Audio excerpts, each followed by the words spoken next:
Welcome to Untamed Blossoms, the podcast where we celebrate the untamed journey of womanhood. Here, we tell the stories of incredible women who have embraced their authenticity, inspiring others to do the same. From entrepreneurs to artists, activists to adventurers, we share triumphs, challenges, and the beauty of self-discovery. These are the stories of women blazing their own trails, breaking free, and blooming unapologetically. Join us to connect, be inspired, and celebrate the power of women's stories. Together, let's rewrite the rules and embrace our wildness.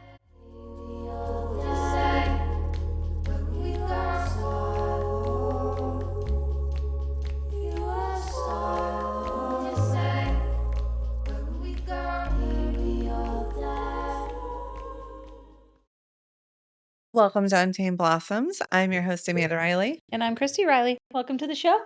I love this blazer you have going on right now. You know where I just found this? So? The table out there of all the donated clothing items we have. I love that. It's cute. Yeah. So cute. Yeah. Maybe you should keep that. I might keep it. I'm wearing a mushroom shirt. Yeah. With my mushroom earrings. I don't know if you can see. I got these earrings from a local vendor event that I went to. Mm-hmm. This woman made incredible jewelry and she had a strong mushroom theme, and I was like, you're always here for anytime. And you're drinking mushroom tea right now. I'm drinking mushroom tea. Yes, a friend of ours, Abby Turner, is launching her own tea company, and so she asked us to try it. So far, it's been amazing. This is her brain food that I just put in here.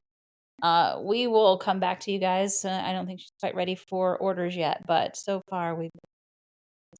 Yeah, we'll definitely have her on the pod when she's ready. Yeah, she definitely wants to come on. So I think we're looking at one of the March days. So, perfect. Yeah. Oh, love that. Yeah. Well, today we have an amazing guest. I honestly am confused about how I stumbled across her profile because she lives in Toronto. Yes, I assumed that it was through Beauty Boost or something, but I don't think that's how the connection happened. But I love that you identified with her content so much that you reached out to her.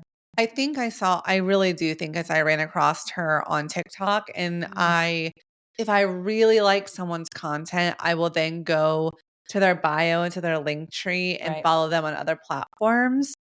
And she had a video, and I don't even remember what it was about, but she is a specialist of PCOS. Right. And she just had a really great video on TikTok, and I was like, she's a dietitian. Totally. This is how I think you probably got connected. Is that tell me how my mind works, because I don't know. Well, you love all things health and wellness. Yeah. So you love working out. You love healthy recipes. Mm-hmm. You love looking at, and her whole messaging, from what I can tell, is very similar to not an extreme diet person, not doing a whole bunch of deletion from your diet, but just managing your diet in a way that can really revert PCOS. So PCOS is polycystic ovarian disease, for anybody who doesn't know. And it's something that really is just a hormone disruption that can cause a whole cascade of symptoms in the body, including excessive hair growth, not being able to get pregnant, all kinds of crazy things with your hormones. So she has literally, by curing herself, like a lot of people, has found a methodology that works for people, that kind of gets them out of that PCOS diagnosis and gets them back on track with their health and wellness. And I can't wait to talk to her. But I'm assuming that she was talking about some healthy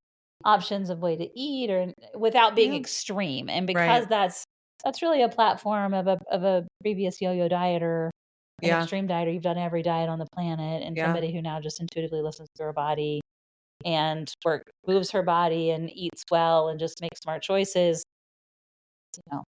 Yesterday, you look amazing. The things that you've done, and you're not doing it in an extreme way.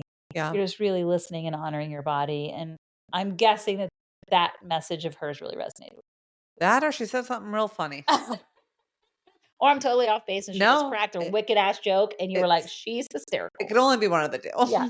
So, but yeah, I'm just so excited. I think a lot of people have a lot of opinions, and there's a lot of Instagram people who tell you how to eat and do things, blah, blah, blah, which is fine. But to have a real expert on about something that affects you said a lot of women. I think you, 10%, yeah, they can accurately say in the United States, they think that's actually inaccurate because of underdiagnosing for women, and that unfortunately in our medical fields, women are not listened to very well and dismissed as hysterical or emotional, or and not really taken seriously. And I'm seeing a shift. I'm hoping I'm seeing a shift in our medical community. Historically, it's not been the case. It's really bad for anything with to do with our hormones. And unfortunately, women, everything is ran by a hormone cascade in our body almost. And so if those are off, it yeah, affects us in a huge way more yeah, than men. And it's starting to become more widely understood. And people like her are coming forward with information to help people connect the dots, connect what you're putting in your mouth is having an impact on your hormones. What you're putting on your body is having an impact on your hormones. And that leads to a whole number of things that we yeah, can reverse and fix if you want to, right? yep, And so um, I do think that her messaging is important, and having people on that listen to women and not dismiss them as anything emotional. other than knowing their body, right? Like, Yeah, like do there's the nothing else. investigation. And I Yep, I can remember 20 years ago, if I'd have said I wanted to have my hormones checked, my PCP would have been like, "Why? You're right, young." Right? Like there's no reason for that. When really we should all know where our hormones are, and there's so many things interrupting them currently in mainstream society that even young women really don't are, and get them checked and make sure that they're uh, really at peak capacity, and yeah, because otherwise we can't function well without them, and it causes a whole bunch of disease processes. yep, Yeah, I'm real excited about that. absolutely. All right, Without well, further ado, y'all. hi, Julie, welcome to the pod, Hi. Hi, thank you for having me. all the way from Canada. That's Canada. wild. Wow. We were just talking about how we're not sure how she found you, but we're so glad she did. I actually do know. It's because I am colleagues with Rachel, the founder of the Beauty Boost, who you also had on your podcast. That's why. That That makes was the sense. connection. Yep. We said that might be the case. Yeah. And I thought maybe I saw a video of yours on TikTok and followed you from there. Who can say, honestly? So I'm chronically online. Everyone's connected somehow, especially in the women founder kind of space. Yes. For sure. Yes. Yep. She is like definitely amazing, and someone that I have met so many women through her and the Beauty Boost in general. So Yeah, she's great. So, Julie, tell us about you. So, don't be afraid to take us back a little ways and tell us about a little bit about growing up and your parents, maybe, and just, some defining moments that define who you are. And then we'll get into what you do and stuff later on. Yeah, sounds good. I'll try not to make this feel like a therapy session, but we're going back. no, we so, love it. We, Tell we us love that. everything. We love that. Tell us everything. Yeah. Dish. so I am I'm what you would call a first generation Canadian. So my parents are immigrants from Vietnam, came over here in their early 20s. You know, that classic story of they came over here with no $2 in their pocket. They were car factory workers, had me. I'm an only child. I grew up in Toronto, Canada, and I'm still here. Growing up, obviously, I guess being immigrants and being parents of, or a child of parents of factory workers, I think money was always an area of contention. So growing up, I always were. My brain worked, I find, a little bit differently. While children at school were, I don't know, doing video games and social media and whatever they do, I was always figuring out how I could find a way to start a business or make money. When I was in high school, I started an Etsy shop. I was selling stickers on the internet, and Oh, then that's amazing. You were an and then OG Etsy girl. I love I that. love that. Yeah. yeah, that would have been probably like 2010. Wow. And then and then after that, I was selling feminist quote posters on the internet. And the big defining moment in my entrepreneurship journey was in the 2016 election. I had Hillary Clinton quotes, and one just took off. I don't know what happened in the SEO, but all of a sudden that paid for my first year of university. Oh my God, that's Wow, that's incredible. Wow, thank you, Yeah. Hillary. Yeah. And then I started school, finished high school, and I guess again, being the child of Asian immigrants, I didn't pursue entrepreneurship as a career. I did the stable, the what the parents tell you to do. So I went into healthcare. I've always kind of enjoyed the science side of things anyways. So I got a degree in nutrition and dietetics. I went through 6 years of school, 2 degrees, 1 year of clinical training, and became a registered dietitian. So I, unfortunately, in 2020 when I graduated, that was, well, we all know Oh what boy. happened in 2020. Oh And boy. so imagine being a new grad in your early 20s and getting thrown right into the hospital setting. Not Wow. fun. In the Yeah, middle of so a pandemic. Yeah. in the middle of a pandemic, I was working in the ICU. I was working in long-term care. A lot of people don't know dietitians were frontline workers as well. So some things that I did were tube feeding patients who couldn't eat, for example, patients on ventilators. In long-term care, everyone was being isolated. So of course you got to make sure that they're still getting their proper meals, staying hydrated. Dehydration was a major impact in people being more vulnerable to getting COVID. And I ended up doing that for 2 years. As you can imagine, 2 years was enough. And Yeah. after that, I just, the entrepreneur brain started spinning again. And I said there had to be something else. This is just not for me. I couldn't sustain this long term. So around that time, I started looking for remote jobs. There's lots of like virtual clinic type of positions available in my profession. And I, on the side, started sharing some of my burnout journey on TikTok. And it felt like almost overnight, I had this huge flood of other burnt out healthcare workers being like, how did you do that? And within the span of like under a year, amassed 130,000 followers on TikTok, accidentally started a remote job board for healthcare workers to help them also find other means of work. And last year, I decided to sell that business, and around that time, in the midst of all of the mess, I also got diagnosed with PCOS, polycystic ovary syndrome. A lot of people don't know that it's actually the leading cause of infertility. Up to 12% of all women have this condition, so very common. It's there's no treatment, there's no cure for it, and there's a lot of noise around this area. So ultimately, I decided to pursue, I think, a little bit more of a calling or a purpose, and started a clinic specifically specialized in PCOS. And now we're here.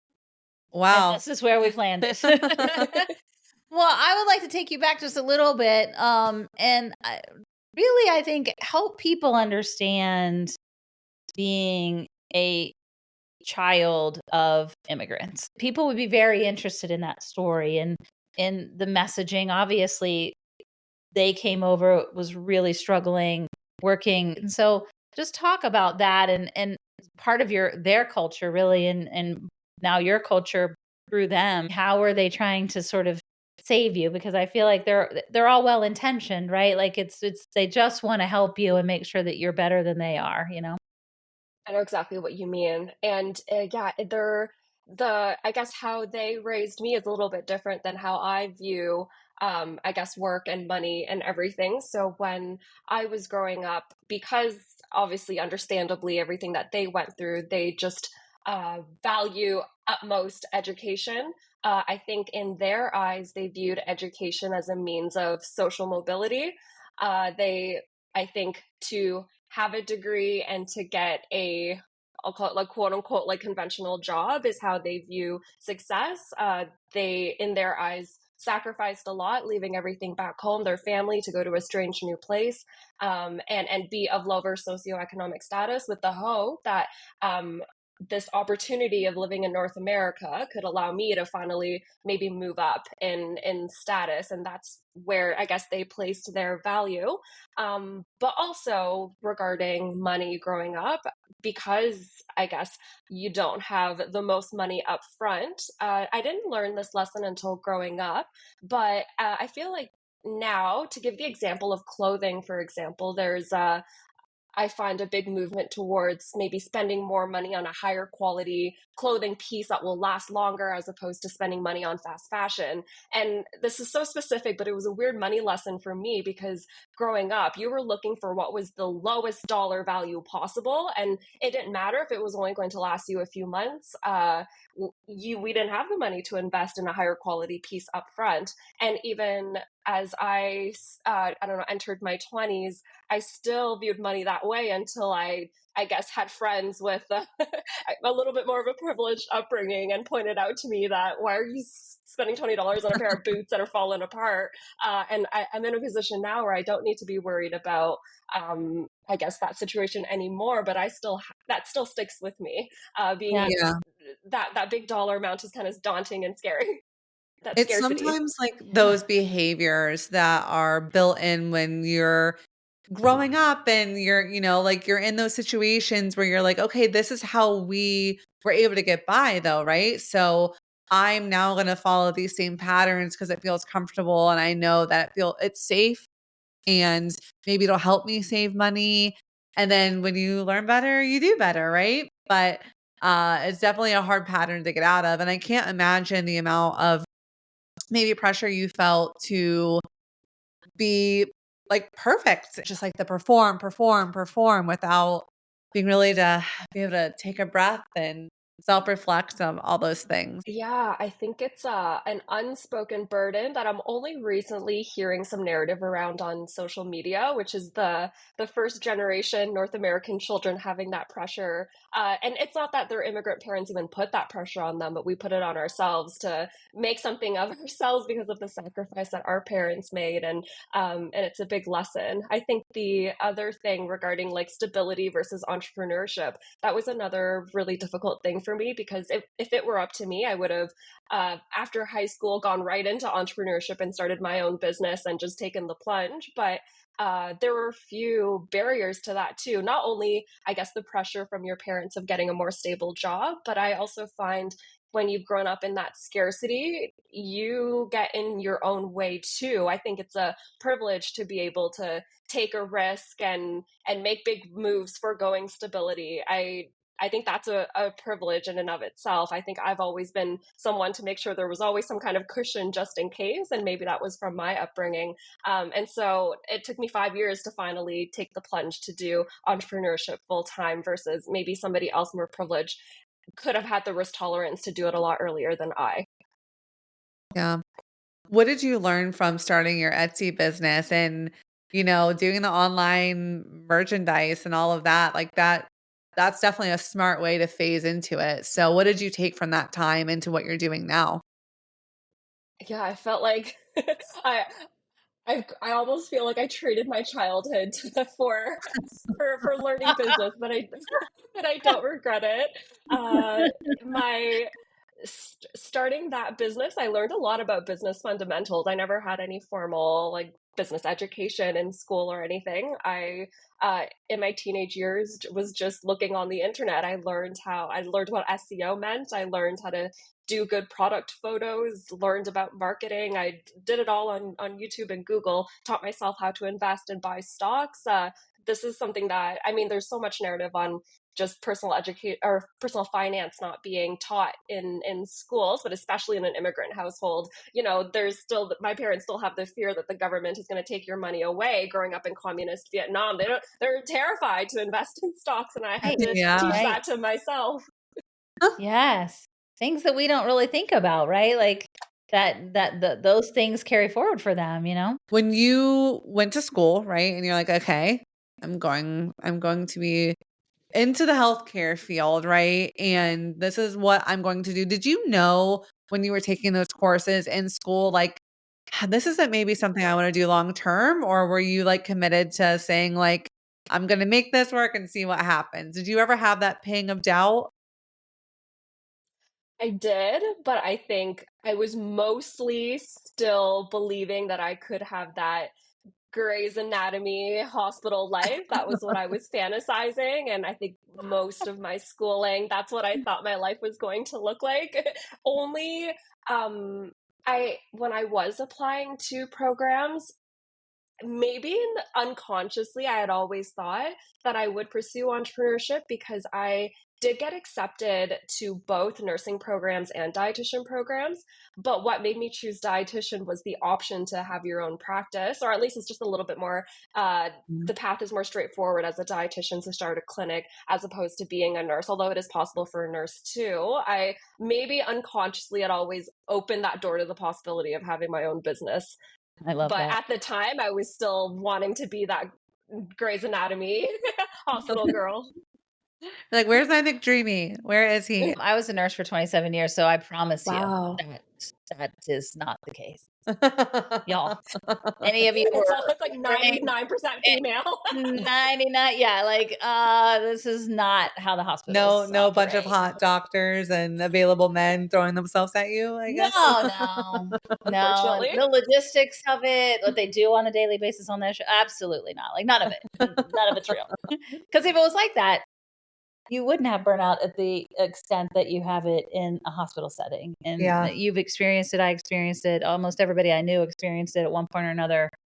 As a nurse, we had the privilege of just going to a different unit, which would give you a whole different perspective on caring for a different population. And so at least as a nurse, you can kind of reinvent yourself by moving around. As a dietitian, I would feel like that's somewhat limited, like it changes a little, but not dramatically, maybe enough to really alleviate some of the burnout symptoms that you would feel. Yeah. So tell us about how you inadvertently started a little job board for other nurses. So when I started a TikTok account, maybe dreaming of that hawker influencer kind of life, and I had no intention of starting a job board out of it. So when I was sharing some of my journey on TikTok, I guess just seeing the views, all the followers, the virality that I was getting speaking on this topic, I had no idea what I was going to do with this, but I knew I wanted to do something. So one business decision I made that I'm really glad I did was in my bio, created an email waitlist. So anyone that was interested in learning more about remote healthcare jobs, they would put in their email. And I had no idea what I was going to do, whether this was going to be a service, a product, a newsletter. I had no idea. I just knew I wanted to build that audience as soon as possible. You always hear, I don't know, Jenna Kutcher and all those marketing people on the internet saying that you got to build your email list. So I did. And I probably started that email list around December. And then March that following year, I had 20,000 people on my email list. Wow. That's incredible. That's crazy. What platform did you use to gather that? Did you manually do that? Did you invest in a system? I was doing Flowdesk for my email, and I was using StanStore for my link and bio. So similar to a link tree or what a lot of social media folks have. That's awesome.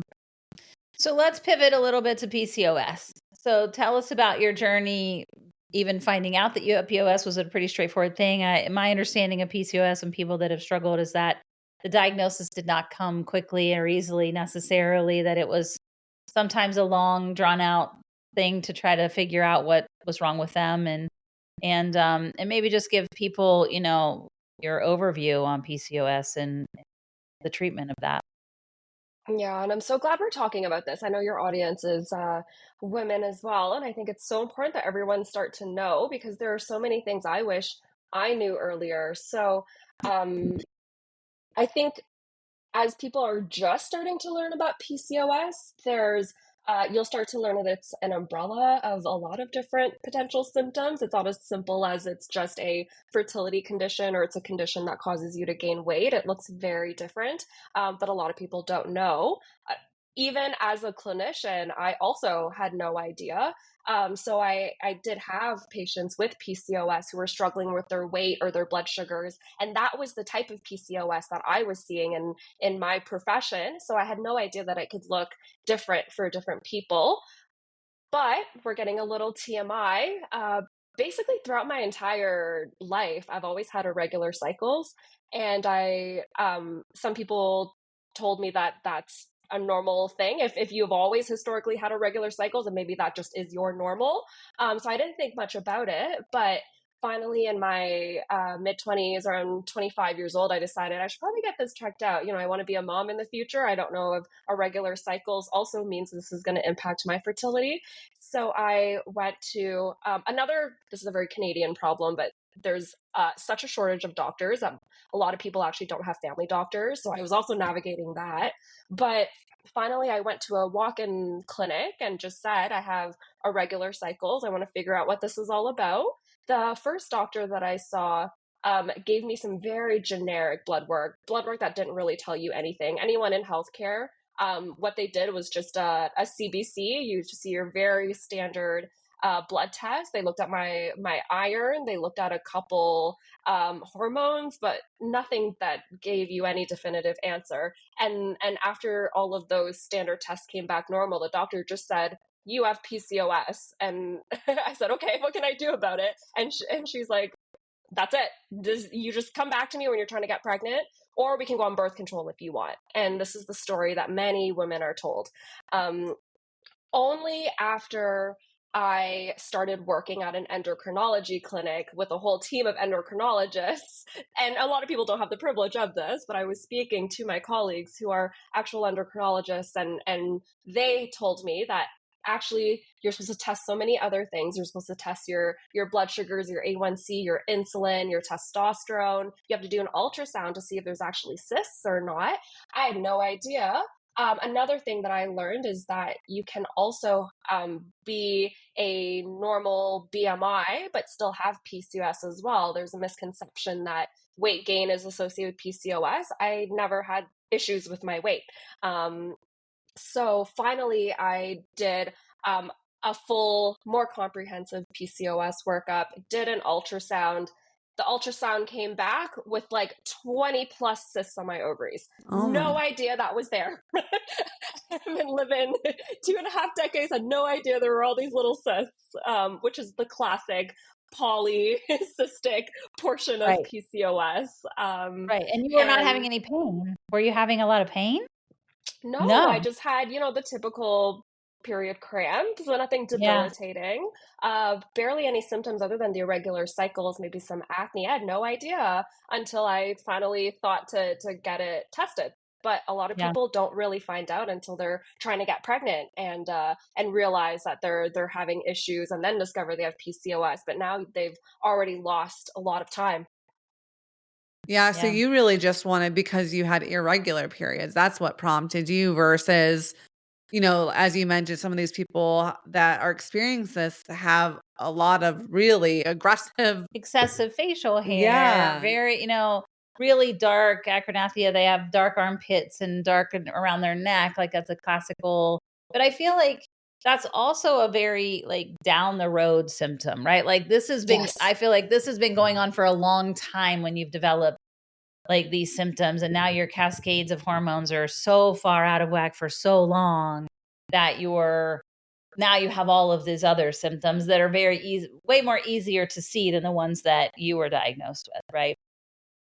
Yes, exactly. For many people with PCOS, often there is insulin resistance, there's the physical manifestations of insulin resistance, but something people don't know is when we talk about getting your blood sugars tested, often on paper, it looks like getting a fasting glucose done. If you're lucky, a doctor will do something called an A1C, which gives you a more comprehensive 3-month view of your blood sugars. But often that's where it stops. What a lot of people don't know is if your A1C is elevated, we're already too late, because actually another thing that's supposed to get tested is something called a fasting insulin. And many clinicians will use a calculation. It's called a HOMA-IR. It's where you just basically divide and look at your fasting glucose with your fasting insulin together. This is how doctors see if there is insulin resistance or not. And you can absolutely have insulin resistance while still having a normal A1C. So if your A1C comes out high, it's already too late, and you probably already have insulin resistance. It's not too late, but it's further progressed. Right. Yeah. Right. Right. Your body has lost its ability to compensate, like you're further down the road. Yeah, your body's been compensating. I always say you have a very finely tuned machine here. Mm. And once it gets out of whack, it's going to continue to fix itself, fix itself, fix itself. So by the time you become symptomatic in something, the body has done lots of work to try to fix it before you ever get symptomatic. So you're farther down the road than you believe when you do finally become symptomatic of something. So insulin is one of those. You talked to a team of endocrinologists, correct, about this. And then what helped you pivot to say, like, I want to do this for women and I want to do this full time and open my own business to make sure that this gets the attention that it needs? I think just firsthand experiencing all of the frustrations, not only from my own journey getting a diagnosis, but also working in an endocrinologist clinic and seeing the experiences of many women coming for help. There were a bunch of areas of frustration that I just knew there needed to be a solution for, and I thought I could be that person to do it. Specifically, I have I think my Roman Empire, as the TikTok folks call it, is um, I think we approach weight loss in a totally backwards way, and weight loss under the umbrella of PCOS is such a big topic right now. I find when we think about weight loss, the path to weight loss, how it typically looks for people is doing a calorie deficit and maybe following a meal plan and doing a diet. I firmly believe that that shouldn't be the start of the journey. That should actually be towards the end of the journey. And I'm finding that a lot of people who struggle with their weight, aside from all of the hormonal and medical things that make weight loss hard, from a behavioral standpoint, I think everyone can stick to a diet when circumstances are perfect, when they have all of the time and energy to put together healthy meals and exercise. But the problem is most days circumstances are not perfect.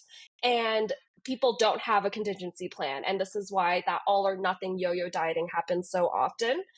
Something I do in my practice that's very unique for a dietitian is I also do behavioral tools, because I'm finding that a lot of people in the scenario when circumstances are not perfect, what ends up happening is it's the end of our workday, we're stressed, we don't have the capacity to throw a meal together. Now we're ordering probably less nutritious foods outside, and then now we're stress eating, we're decompressing, and that cycle repeats. So the solution to a scenario like this, which I see so often, the solution is not a diet. The solution is probably learning some tools to manage our stress and our emotional eating, and probably some planning tools or some kind of tool to actually create behavior change so that we could have systems to plan meals and not just rely on the whim of how we're feeling at that moment. It's like a 50-50 shot whether you put together a meal or not after a stressful day. We need to make sure we're not putting ourselves in that scenario in the first place. So most dietitians don't have any behavioral training. They're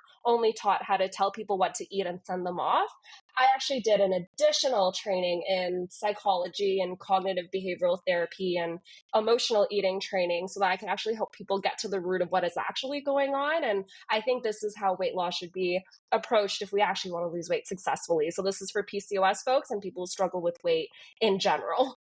Yeah, we talk about this a lot. Someone who's a chronic yo-yo dieter who has done every diet under the sun.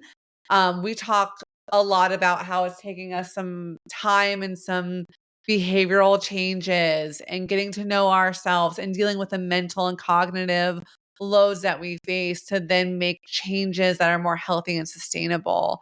And a big part of that is not just going on okay, now I'm not eating carbs this week, which we've most of us have done that, right? It's about how do you plan for success? Because if you have a plan in place and if you're cutting up those veggies and fruits during the middle of the day so you have them later when you are feeling stressed and want a snack, like that sets you up for success versus then the shame spiral that happens of I can't believe I door dashed myself another pizza last night because I was so stressed. And now I'm stressed out that I did that and I spent the money or I Well, ate might the as well eat wings. ice cream now.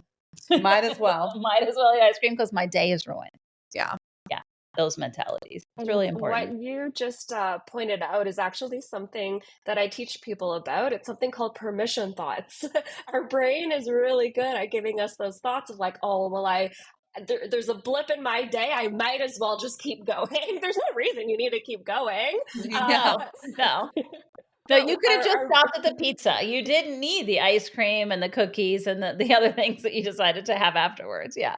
So how does some of those diet choices, when they're not awesome, make things worse for our hormones and make things worse for our body? Yes. With PCOS, to super simplify a scientific topic, PCOS is commonly associated with having less awareness of our fullness hormones. However, that is manifesting. Folks with PCOS struggle with experiencing, I guess, proper hunger and fullness hormones. And so they are more likely to develop binge eating disorder. PCOS is also associated with anxiety, depression. Anecdotally, I'm finding a big relationship between ADHD and PCOS as well. A lot of adult women are getting diagnosed with ADHD later in life. But basically, I call this like the Holy Trinity because all of these conditions work hand in hand to making healthy food choices very difficult for people. Well, obviously in North America, we know that we live in a ultra processed, hyper palatable food environment. And most likely these foods are going to be higher in calories, but not as nutrient dense. The sugar is going to be higher, and you're probably not going to get too much fiber in there. You'd be lucky if you're getting some protein in those foods. So if you have PCOS and you have insulin resistance, obviously having an increased sugars is going to cause us to have the ups and downs of our blood sugars, which is going to cause us to feel tired and lethargic. The next day we're going to feel probably extra hungry because that food kind of moves right through us if there's not the most fiber and protein. And I'm not 100% sure of the strength of the evidence on this, but there are theories floating around about how hyperpalatable foods can signal those dopamine receptors and cause us to have increased cravings for these types of foods. And our taste buds are not as satisfied eating just, regular vegetables and protein and home cooking, and continues a spiral of lots of cravings and then the guilt afterwards creates a cycle. Right. So my understanding, and correct me if I'm wrong, is that insulin resistance means that, when you said that you test your insulin levels go up because your body is literally making more insulin because the insulin is failing in all essence to get the nutrients from your digestive tract into the cell to be used.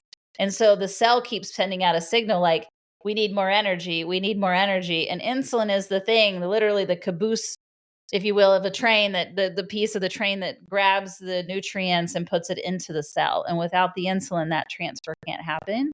And so you just end up with this constant signal of, I need more energy, I'm hungry, and constant lethargy because you can't, that communication device is broken down.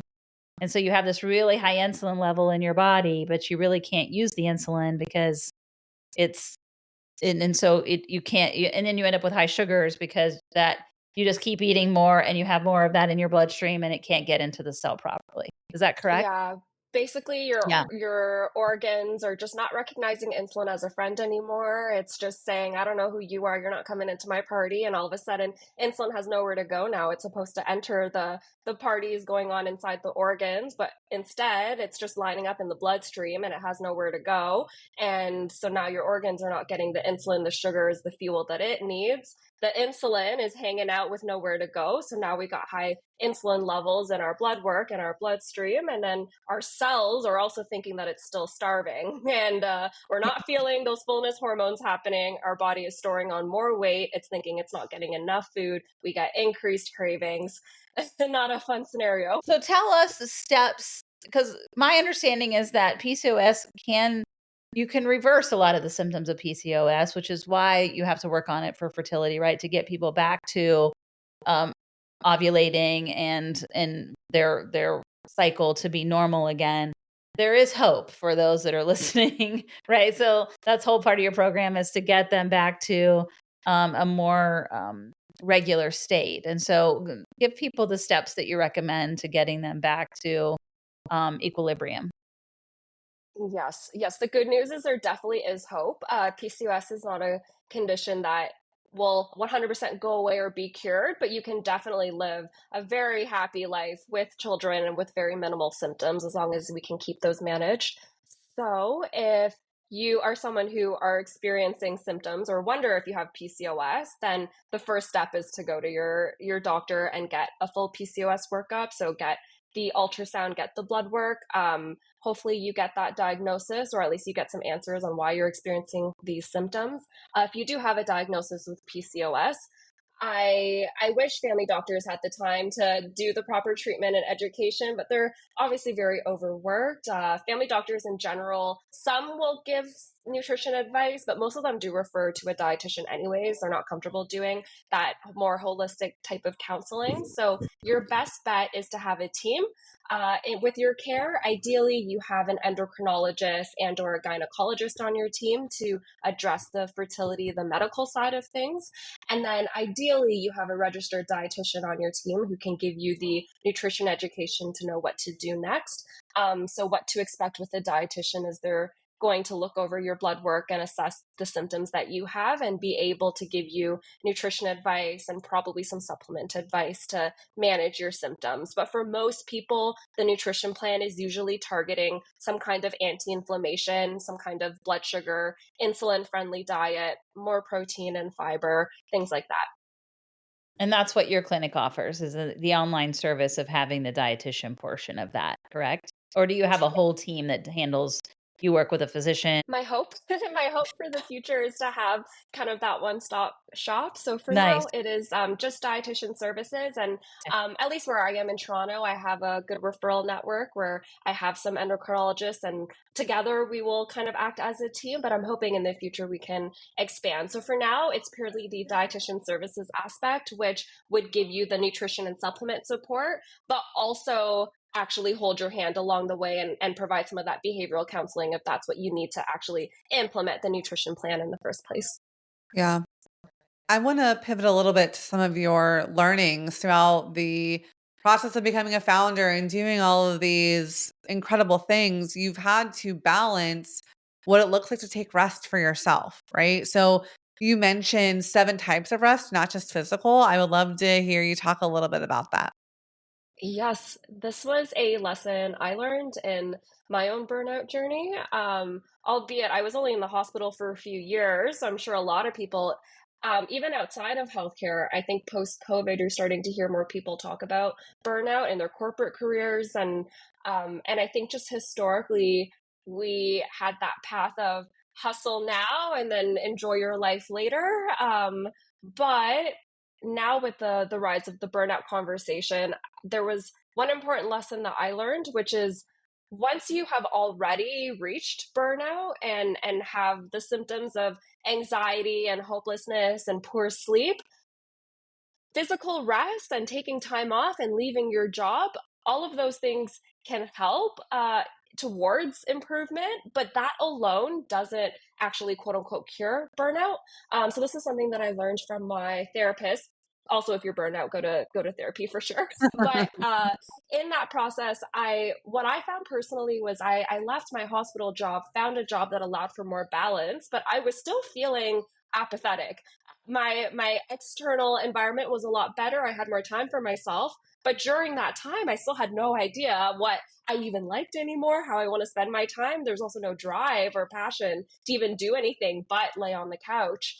So I learned that if you actually want to get over burnout for good and actually be in a better mood, you actually have to nourish more than just physical rest. There's 7 types of rest. The I think if you just do a Google search, all of the ones are listed there, but something along the lines of emotional rest, spiritual rest.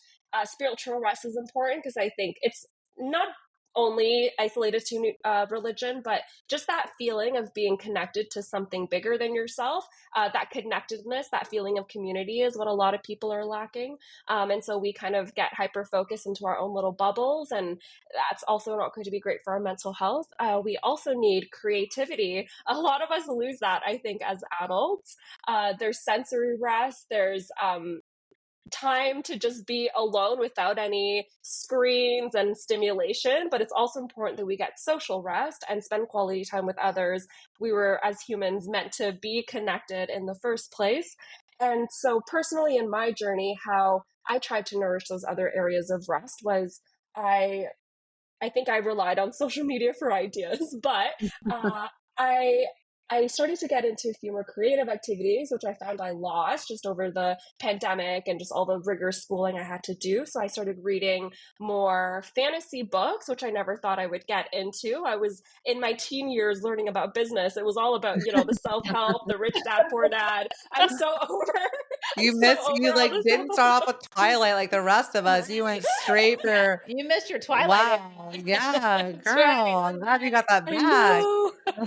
I know Glad I'm you came back experiencing and joined that the crew. now. I romance fantasy books, the book talk community is growing. I really got into Mhm. that. I joined a book club in my local city.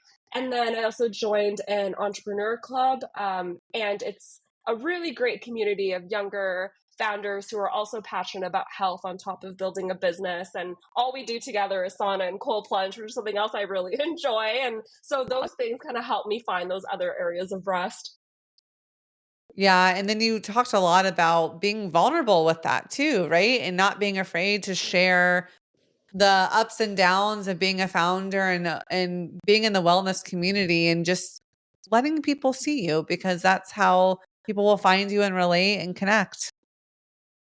Yes, I think 2025 marketing is different these days. And when you have a business now, it's not as simple as just having a good product or a good service. I think if you go on Google, there's the paradox of choice. There's a million different options out there now.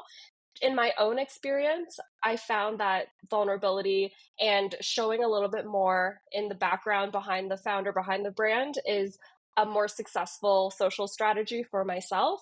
With my job board, I was able to build that community before the business was even started because people connected with me and my burnout story.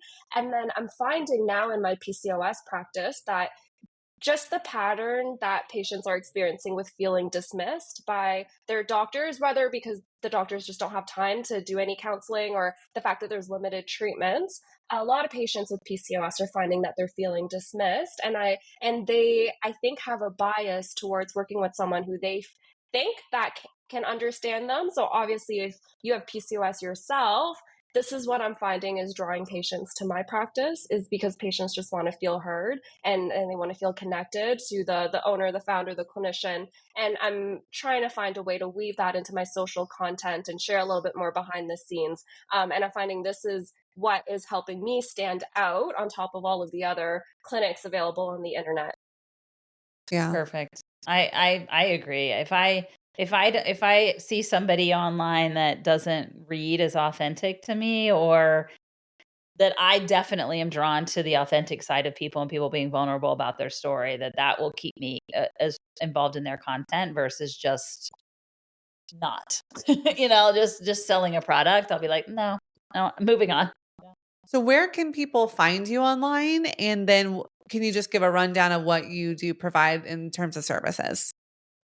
Yes. So my clinic is called July Health Clinic, and you can find me on Instagram, on TikTok at July Health Clinic. My website is julyhealthclinic.com, and if you're in Canada and a few certain provinces, I'm accepting patients right now for one-on-one care, but I'm also working on this year a online community. I realized just the need for this in the PCOS space. And so this will be to come this year. But for now, follow me on Instagram at July Health Clinic, and you will be in the loop when that launches. And that will be available to anyone, anywhere.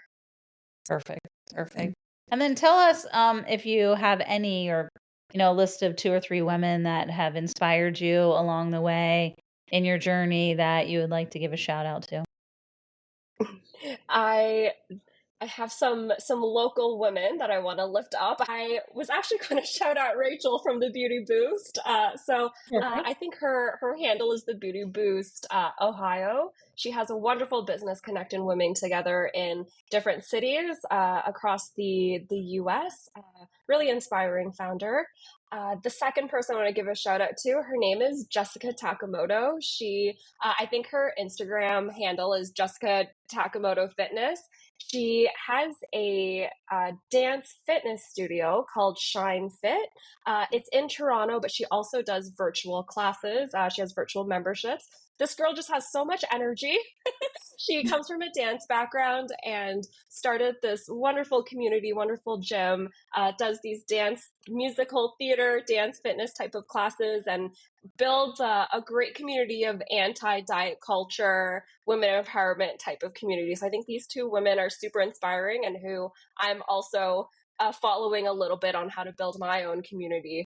They've done a great job of building that vibe.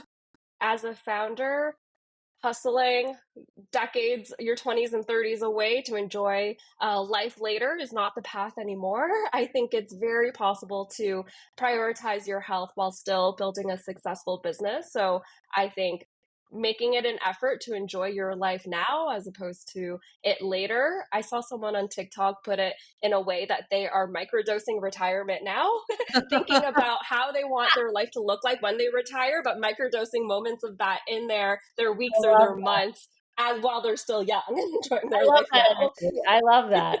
I'm taking that away from this conversation for sure. Yeah. Microdosing retirement. Yep. I think dig that. It's an all or nothing culture we've been in for so long of, I just have to keep going. I have to do this side hustle. I have to, climb the corporate ladder, like all of these things. And then you get to a point where your body and mind can't sustain all the fun, enjoyable things that you want to do because you've just crashed and burned.